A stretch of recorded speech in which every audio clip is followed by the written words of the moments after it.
Kehormatan kami adalah hidup menjadi pejuang, membela kebenaran dan keadilan,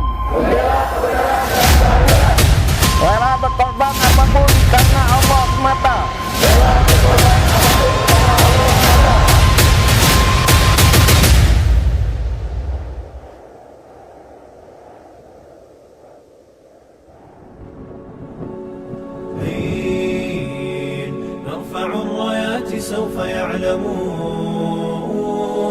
Antum dikirim ke sini oleh orang tua atau oleh diri sendiri, pastikan berikan yang terbaik. Paham? Kegiatan orientasi dan diklat ini bertujuan untuk mengenalkan para santri baru kepada lingkungan pesantren, program pendidikan, serta nilai-nilai yang dijunjung tinggi di Darut Tauhid. Melalui berbagai kegiatan seperti orientasi, pembekalan nilai-nilai tauhid, latihan kedisiplinan, serta pembinaan akhlak, diharapkan para santri dapat beradaptasi dengan cepat dan memulai proses pembelajaran dengan baik.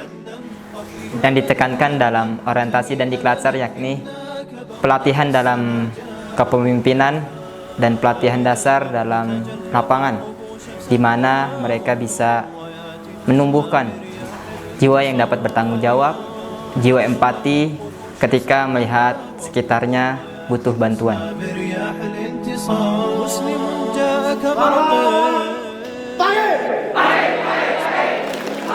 Harapan dilaksanakan orientasi dan diklat ini agar santri memiliki karakter baku, baik dan kuat, baik, ikhlas, jujur, tawadu, kuat, disiplin, berani, tangguh, sehingga para santri ketika selesai belajar di Darut Tauhid, nilai-nilai karakter baku ini dapat diamalkan dalam keseharian dan tentunya jadi dakwah.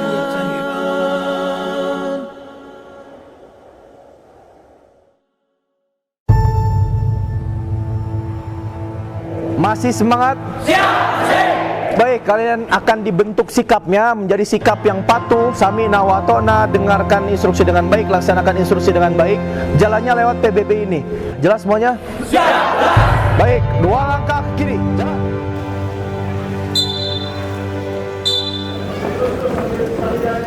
Santri harus memiliki sikap yang sangat mencerminkan sebagaimana seorang muslim sesungguhnya.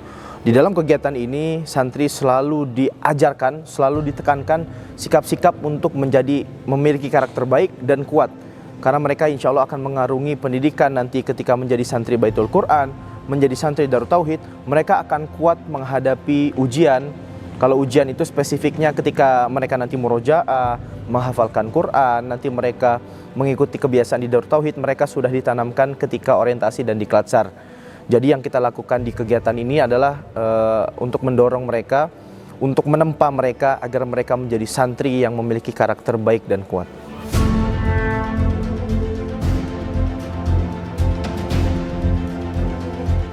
Lapor, santri akbar siap melaksanakan replik. Awali bismillah dan takbir. Bismillahirrahmanirrahim. Jangan ditahan tangan kanannya, nah lepas. Ke belakang sedikit tangan kanannya.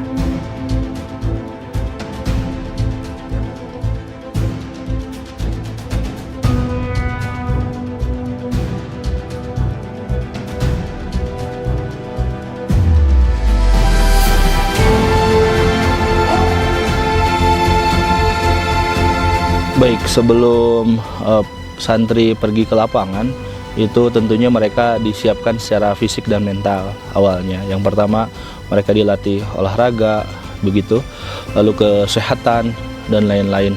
Ini menjadi bekal bagi para santri untuk menjalani orientasi di lapangan. Yang kedua, apa yang mereka siapkan?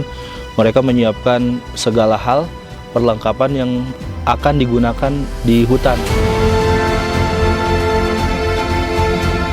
Long march itu adalah artinya berjalan jauh. Berjalan jauh itu para santri dengan beban yang mereka bawa untuk kehidupan mereka sendiri selama 3 hari atau sekian hari. Proses ini yang akan dihadapi para santri ketika nanti mondok atau melaksanakan program. Nah, harapannya mau naik, mau turun, lalu bebannya berat sebagaimanapun, itu para santri tetap sampai ke tujuan.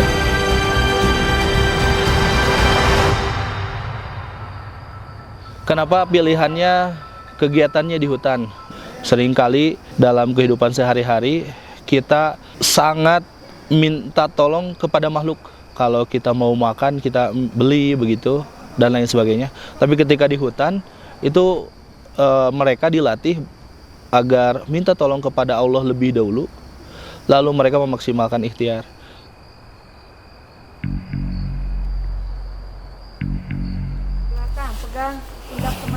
SOD atau Sense of Death atau bahasa lainnya Zikrul Maut, itu simulasi para santri merasakan bagaimana meninggal.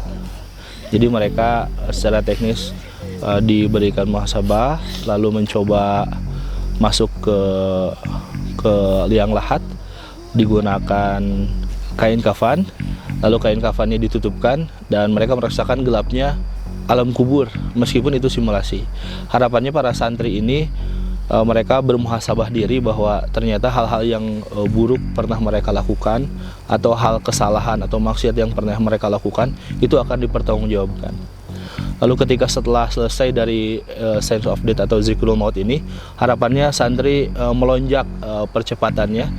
Kenapa? Karena mereka sadar bahwa hal-hal atau waktu-waktu sebelumnya yang mereka sia-siakan ketika hidup itu sangat merugi, mendapatkan pembelajaran dan bisa menjadi anak-anak yang soleh.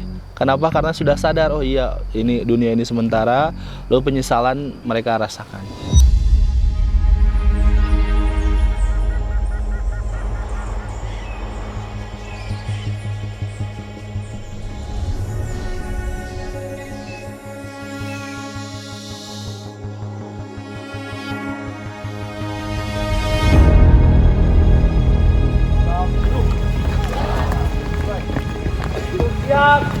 Mari buka kaki dengan doa. Basmalah bersama-sama. Bismillahirrahmanirrahim.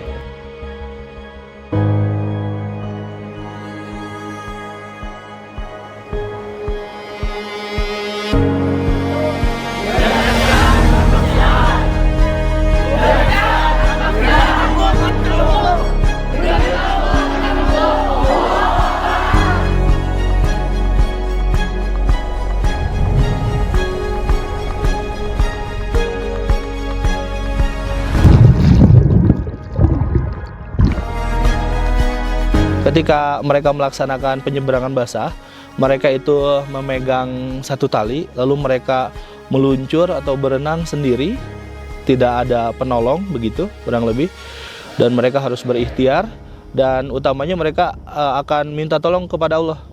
Lalu ketika perjalanannya di air itu, mereka akan khawatir, mereka itu akan takut. Kenapa? Dalamnya air mereka tidak tahu, tapi mereka dilatih untuk melaksanakannya itu zikir, minta tolong kepada Allah.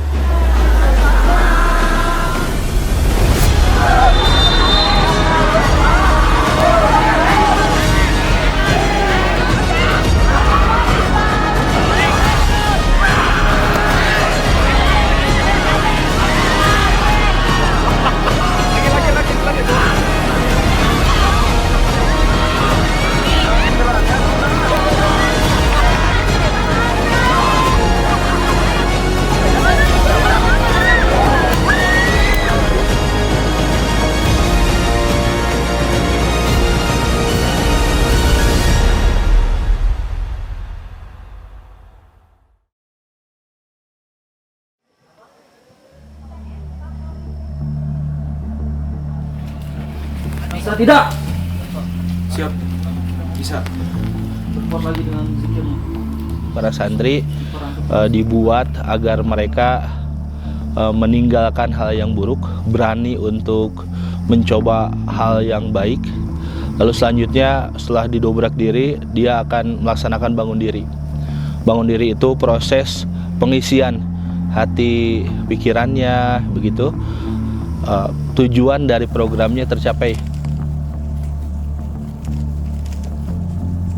Di Solo Bivak ini para santri teknisnya akan ditempatkan di titik-titik tertentu di mana mereka akan dilatih secara mandiri. Di hutan ini mereka tidak diperbolehkan untuk minta tolong kepada panitia atau kepada teman yang ada. Kenapa? Hakikatnya mereka itu ketika nanti di alam kubur itu tidak bisa membantu apapun. Dan mereka itu mempertanggungjawabkan apa yang mereka lakukan. Dan ketika Solo Bivak ini mereka ditugaskan untuk banyak komunikasi dengan Allah. Mereka bercerita, mereka bermuhasabah, mereka bertaubat, mereka bisa menceritakan dan menuliskan apa yang selanjutnya akan mereka lakukan.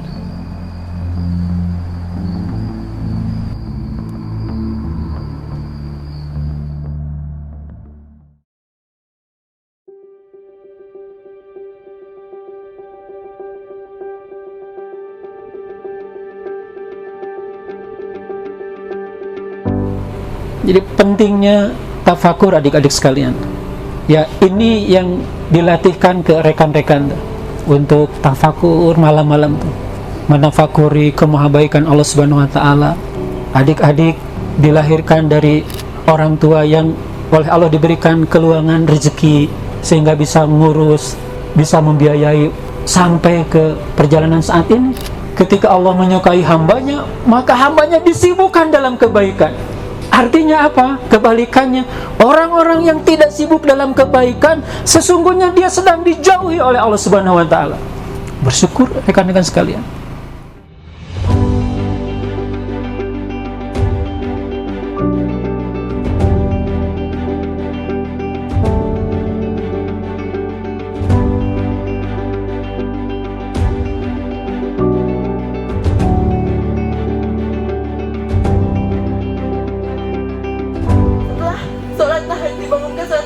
Saya membaca tambah merenung gitu ya, membaca surat. Mungkin di awal pelatih Bayu menyampaikan mungkin itu surat dari Allah gitu. Ketika saya membaca sangat menyentuh di hati gitu ya. Diawali dengan rasa syukur, diajak untuk bersalawat terus, kemudian menanyakan tentang orang tua gitu ya. Dan dengan malam kemarin kita diberi peringatan tentang kematian, itu sangat luar biasa bagi saya. Aku sangat beruntung sekali punya Islam sebagai agamaku. Islam begitu membuatku takjub akan segala hal.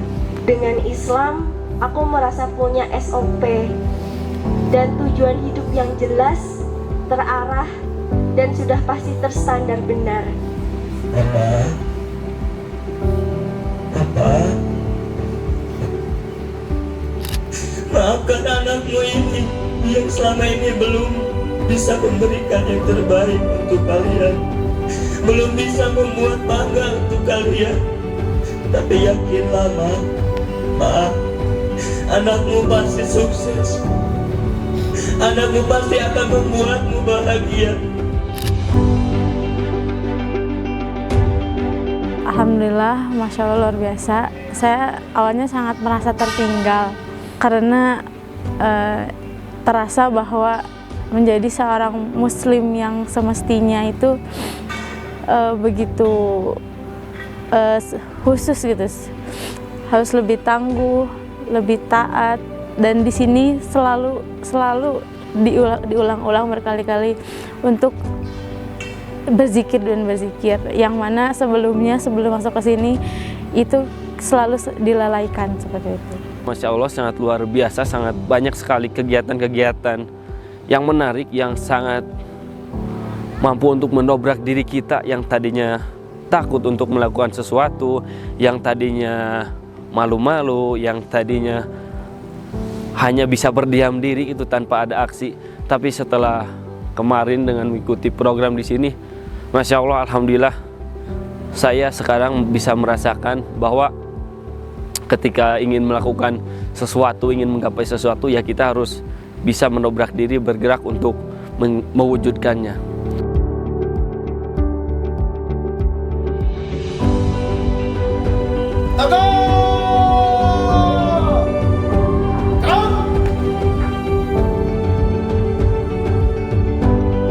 Karakter baku yang sudah ditanamkan ini menjadi bekal untuk melaksanakan pembelajaran di Darut Tauhid ini Semoga apa yang dicita-citakan tercapai dengan baik.